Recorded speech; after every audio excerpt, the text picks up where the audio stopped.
વડોદરા શહેર આ શહેરને એક નામનું લાંછન લાગ્યું છે ખાડોદરા.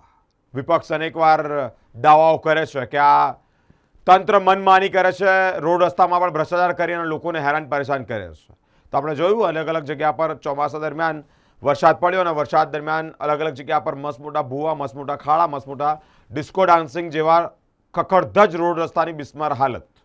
અને હાલતને લઈને મુખ્યમંત્રી શ્રી ભૂપેન્દ્રભાઈ પટેલે એક મોટો નિર્ણય લીધો છે કે શક્ય હોય એટલા રસ્તાઓ પર હવે ડામરની જગ્યાએ આરસીસીનો રોડ બનાવો.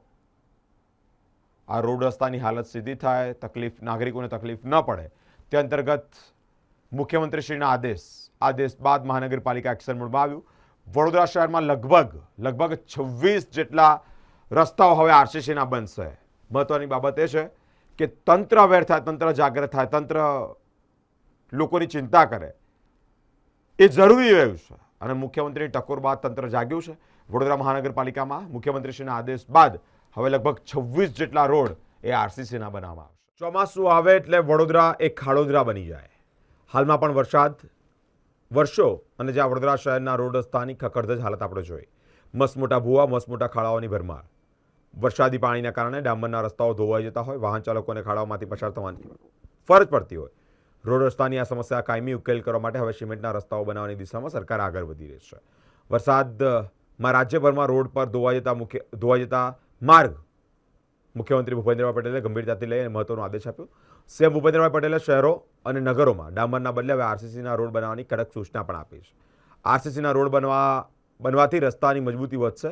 લાંબા સમય સુધી ખાડા ન પડવાની નાગરિકોને મોટી રાહત પણ રહેશે. સીએમની સૂચના બાદ વડોદરાવાસીઓ આ જે સૂચના છે તેને આવકારી છે. સાથે જ તંત્ર એલર્ટ મોડમાં આવ્યું. વડોદરા મહાનગરપાલિકા દ્વારા દર વર્ષે નવીન રોડો બનાવવાના, મેન્ટેનન્સ કરવાના, રિસર્ફિસિંગ કરવાના એવા વિવિધ જે કામો છે તેનું આયોજન કરવામાં આવતું હોય છે.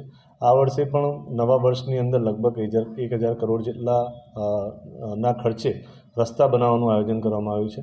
હાલમાં જે ગુજરાત સરકાર શ્રી અને માનનીય મુખ્યમંત્રી શ્રી દ્વારા જે સૂચના આપવામાં આવેલી છે તેમાં આરસીસી રોડ બનાવવા માટેનું એમની જે સૂચના છે તે બાબતમાં વડોદરા મહાનગરપાલિકા અંતર્ગત જે રસ્તાઓ, જે નવા ઓજી વિસ્તારના રસ્તા છે કે જ્યાં ડ્રેનેજ લાઇન, પાણીની લાઇન કે અન્ય યુટિલિટી જે સર્વિસ છે કે જે રોડની ધારે નાખવામાં આવેલી છે, આ તમામ રસ્તાઓ પર આરસીસી રોડ બનાવવાનું આયોજન છે. સાથે સાથે જૂના વિસ્તારોમાં જે રસ્તા વારંવાર તૂટે છે કે જે રસ્તા અને જ્યાં સોસર જેવો કે જ્યાં પાણીનો ભરાવ વધુ માત્રા અને વધુ સમય સુધી રહેતો હોય છે અને જેને કારણે નવીન રસ્તા અને આ જે રસ્તાઓ છે તેમાં ખાડા બનતા હોય છે, આવા રસ્તાઓને પણ આઈડેન્ટિફાઈડ કરી એટલા સ્પેસિફિક પેચોને આરસીસી રોડ બનાવવા માટેનું આયોજન કરવામાં આવેલું છે. આ રોડ માટેનો સર્વે કરવામાં આવે છે. મુખ્ય કયા વિસ્તારના કયા રોડને આની અંદર ઇન્ક્લુડ કરવામાં આવશે? કારણ કે ઘણી બધી યુટિલિટી છે જેને ચેન્જ કરવાની પણ ફરજ પડશે કે આ યુટિલિટી અહીંયાથી બદલીને અન્ય સ્થળે કરીએ, ત્યારબાદ આ આરસીસી રોડ શક્ય બની શકે. બિલકુલ. જે ચારેય ઝોન અને પ્રોજેક્ટની ટીમ છે એના દ્વારા સર્વેની કામગીરી હાલમાં ચાલુ છે.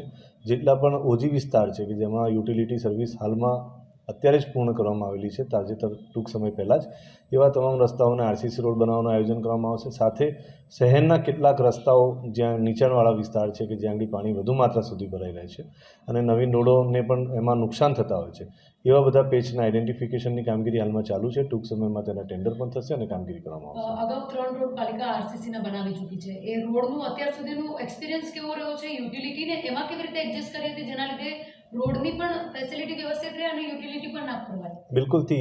જે ફ્લેક્સિબલ પેમેન્ટ એટલે જે ડામરવાળા જે રસ્તા આપણે બનાવતા હોય છે, ફ્લેક્સિબલ પેમેન્ટ, એ રસ્તાઓ અત્યારે જૂના વિસ્તારોની અંદર આપણા અને અત્યાર સુધીના જે રસ્તાઓ છે બનાવવામાં આવેલા છે. ગત વર્ષની અંદર કોર્પોરેશન દ્વારા 3 મુખ્ય રસ્તાઓ, એક તરસાલી બાયપાસ પાસે, કપુરાઈ ટાંકી પાસે અને વાઘોડિયા વિસ્તારમાં 3 આરસીસી રોડ બનાવવામાં આવેલા છે જે રિજિડ પેમેન્ટ તરીકે ઓળખવામાં આવતા હોય છે.